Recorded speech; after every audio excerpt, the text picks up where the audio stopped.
Good morning, everyone. This is the continuation of the recruitment analysis we did in the previous video.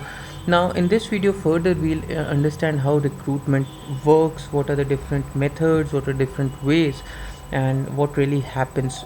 In order to understand this complex process in an easier way, let us try to understand with an example.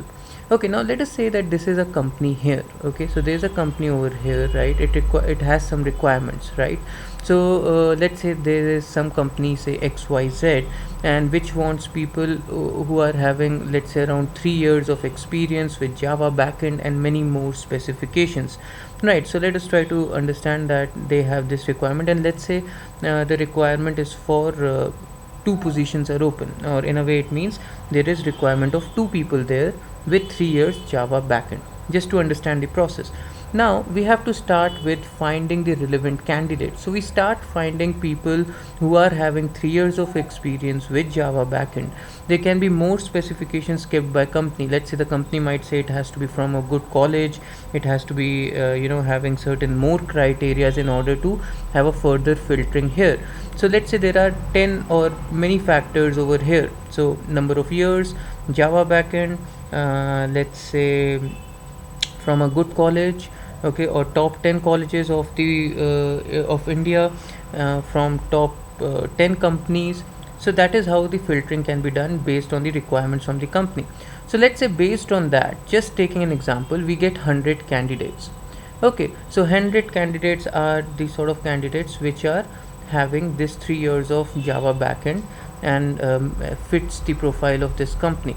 So the first pipeline is all about matching. So the first pipeline or the first pool of candidates just fits into the criteria of having the various factors laid by the company.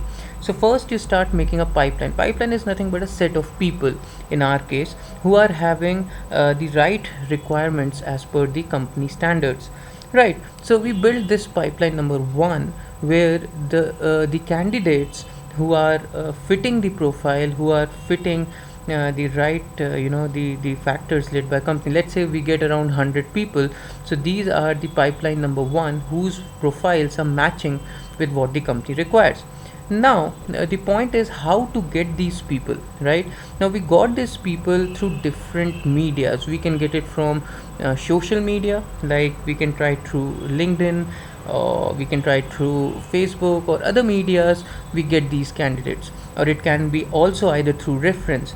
It can either through job portals or something of other things. So from these places we get these suitable candidates, right? And most of these portals and other social networking site, from there you can also extract the number or the email address, so that you can get in contact with these people. So let's take an hypothetical example here. So let's say around 100 people are sort of matching. Okay, now out of these 100, how many are really interested? Okay, now here basically you start contacting these people and start selling the companies, and then actually really find how many people are really interested. So let us take a 10%, or maybe let's be more positive, let's say 20% are, say, interested. So you got 20 people who are really interested in this opportunity. Right, now out of these 20 people, how many will actually go to that place and to that location and are available to give the interviews? Okay, so let's further bring it down. Let's take a 20% of this, and this generally comes down to around 4. Okay, so 4 people have managed. So when we started with 100 people, finally we are left with around 4 people who are interested and who are also willing to go and give the interviews. Now the next point is how many finally get selected. Okay, so again taking a general standard, that is 20, that comes to 0.8 actually. So let's take it hypothetically that one person gets selected, and is now selection is not the end. After selection, the person also gets the offer. Now the point is that, okay, out of 100 people we get one person who finally gets the offer, right? But even after offer, the most important point is joining. So whether this one person is joining the company or not, or there might be a further thing that even after getting a pipeline of 100 people, there is finally no joinee as well. So you see, that is how complex things become as the filtering starts reducing the number of interested candidates and candidates who are willing to go and who finally get an offer.